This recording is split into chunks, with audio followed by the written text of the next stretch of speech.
Self-will runs riot. What does that even mean? You know what? Self-will never started with riot in the first place. It started with self-will. It started small and got big. And the bigger it got, the smaller God became.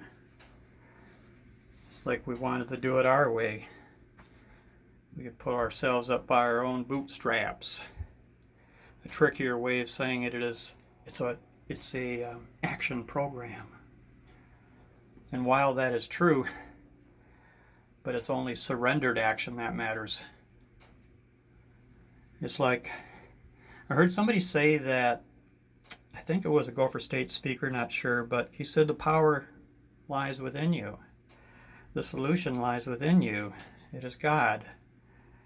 And he said that he came to the conclusion that God lives in the bathroom or in the shower. It was in those moments where he shut down his thinking machine that he started to have these, I don't know, I guess I'm going to call it semi-conscious contacts with God. But the rules of this earth that we live on, they want to make us believe that, God is our co-pilot rather than our pilot. And yeah, we know this one by now. If God's a co-pilot, then we're living a will-shaped life, our will, not God's will. And people think they got to do it themselves, and the rules of this world actually make a whole bunch of difference. Well, I think we need to question that.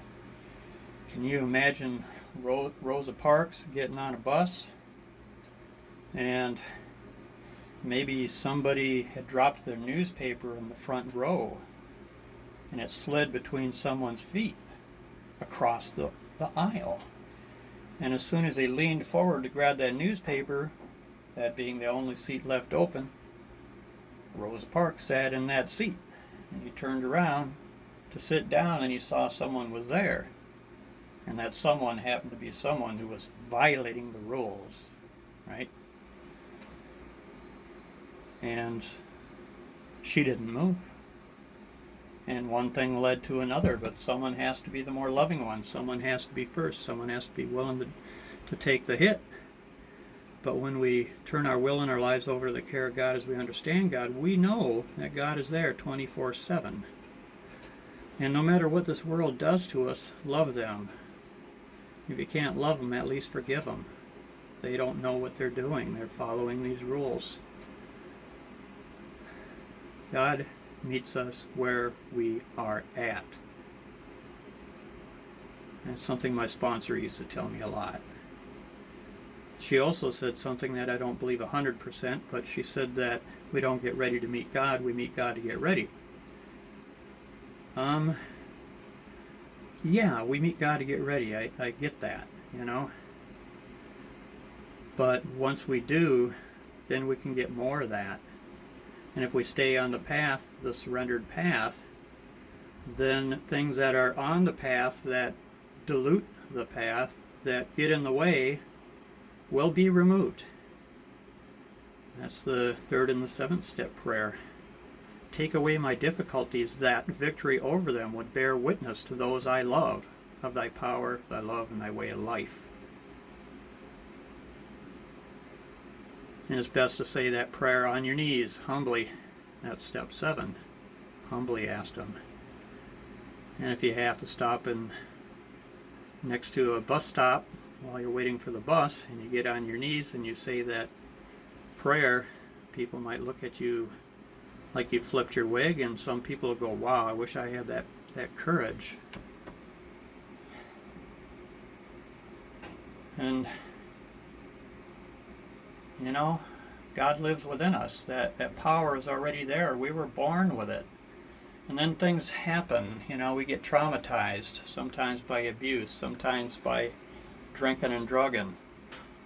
And we start getting distracted from our original natures, But when we get truly honest and admit, that's the honesty, that we were powerless over alcohol, that we can't do it ourselves, and and it was trying to do it ourselves that got us in trouble, and we weren't calling on our higher power to 100% take the wheel.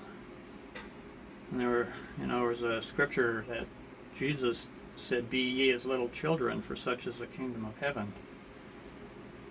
And that's the part we reach into, because that child within doesn't have this weird place of right and wrong. It doesn't have this "I'm better than you" or "you're better than me."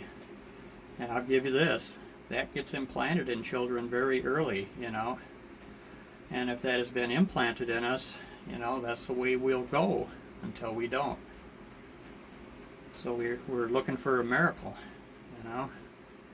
Most of us are needing that miracle. We have a profound alteration in our reaction to life after we turn it over.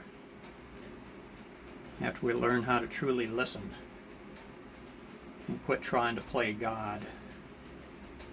There is one who has all power, that one is God. May you find God now. It means you don't get any power, and you don't need any.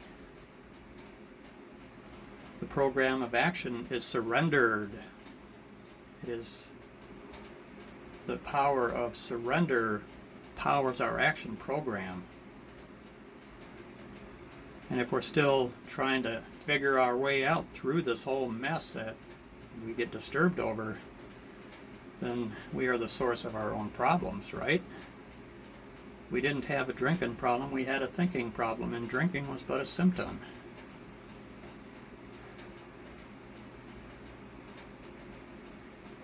And if, like that guy said at Gopher State, if the power of God lies within us and the power is within us already, how do we access that power?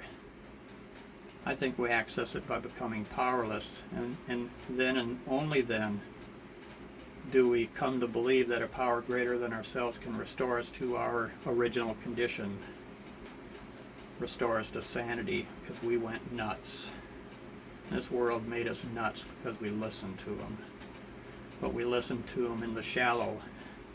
You remember that story where Stephen, the apostle, I think he was an apostle, I'm not a good Bible thumper, I think some people call him Saint Stephen.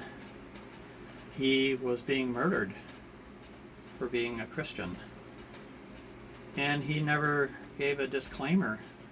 He said, "Oh, you're going to kill me. Well, I guess I better agree with the adversary while he's in the way." Instead, he was lifted up, and he wasn't angry with the people that were murdering him.